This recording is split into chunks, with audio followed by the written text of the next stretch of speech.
In this video, I am going to talk about our trip to Indonesia, primarily Bali, Bromo and Batu. I have not been to Indonesia for 22 years. On this occasion, I am taking my 4-year-old daughter with me. This is her 21st country. It's Christmas and therefore the school break is quite short. Normally, I go to Thailand and Vietnam for short breaks, because it is usually $70 one way from Hong Kong. Indonesia is usually more expensive, 80% more expensive for the air ticket to be exact. I don't want to make any conclusions about Indonesia because we were there for a short time and we only went to Bali and Java. We flew to Bali because it's more interesting than Jakarta. When we arrived at the airport, taxi drivers tried to charge us a lot for the ride to town, but it is very cheap using the Grab app, 144 rupiah for the 4-kilometer ride. That took 44 minutes, so you can imagine how bad the traffic was. Bali has very narrow roads and there are far too many motorcycles these days. We stayed near the beach, and this is the main reason why I decided to take my daughter to Bali. In general, the hotels are cheaper than both Thailand and Vietnam, although it's not that easy to find a laundrette. I was surprised to find that the weather in Indonesia is quite pleasant. It's not as humid as Thailand because Indonesia has a higher elevation than Thailand. Even at night, we don't need to switch on the aircon. It's the one thing which makes Indonesia better than other countries in Asia. I felt the same in both Bali and Java. Because the traffic is very busy, this is the first time my daughter rode on a motorcycle. Nowadays, there is a new catamaran service from southern Bali to Java. It saves a lot of time because there is no need to take the bus to Gilimanuk. I decided to stay near the port, so we spent a few days in eastern Bali. We went to Icon Bali, which is a new shopping centre right by the beach. I would have visited some of the islands, but it was near here that a ferry capsized last year. I was a bit worried about the safety of the ferries. It was at this time when I was scammed by a money changer. My advice is that you should only change a small amount of money because the number of zeros on Indonesian banknotes may confuse you. If the rates are very attractive, be careful. The better the rates, the smaller the amount of money you should change. I walked into the money changer and he counted the money very quickly. It all looked right. Then suddenly another man, or maybe an accomplice, came in through the door. Maybe I was talking to him for a split second and that was ample time for the money changer to keep some of the notes. It wasn't a big loss, but next time I would rather use the ATM. We took the 2.5-hour ferry ride to Java. Once we arrived at Ketapang, I booked my train tickets to Probolinggo. That was 480,000 rupiah for the both of us.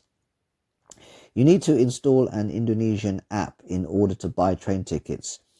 I didn't have the app, so I went to the train station. I prefer to take the train where possible because children often don't need to pay, whereas all children aged 1 or above pay for full flight airfares. We took a train to Probolinggo the next day. Even in Probolinggo, laundrettes are not easy to find. To go to Mount Bromo, we had to get up before 3 a.m. I went to Mount Bromo 22 years ago and things have gone downhill since then due to over-tourism. Maybe because it's Christmas, but there were many locals visiting Bromo and the entire road was packed with jeeps and motorcycles. We arrived before dawn and we had no idea where to go for the best view. We paid 600,000 rupiah per person to get to Mount Bromo, only to find we needed to rent another motorcycle to get to the viewpoint. I was quite disappointed and I was worried because there were too many vehicles. I paid a little extra for the motorcycle, but it is too dangerous with a child.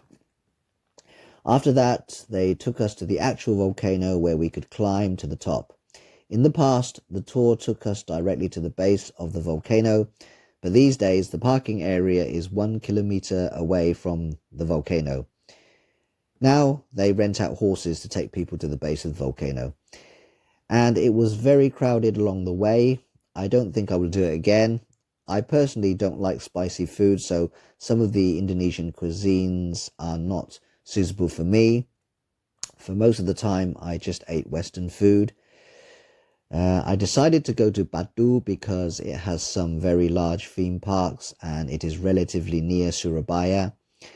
There are at least 3 theme parks in Batu. We went to Jawa Timur Park 1.